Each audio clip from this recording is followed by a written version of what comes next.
How to delete multiple posts on Instagram. Hello everyone, welcome back to our channel. So let's dive right in without wasting any time. Also make sure to watch this video till the end. Before starting the video, make sure to update Instagram to the latest version. Then open up Instagram on a device. Now tap on profile at the bottom right corner. Now simply tap on three lines at the top right corner. Then tap on your activity.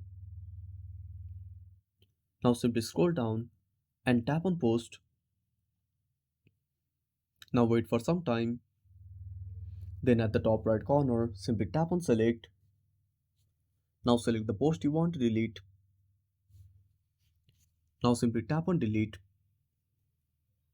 Again tap on delete. And that's it. Thanks for watching. Make sure to subscribe our channel and hit the bell icon. See you in the next video.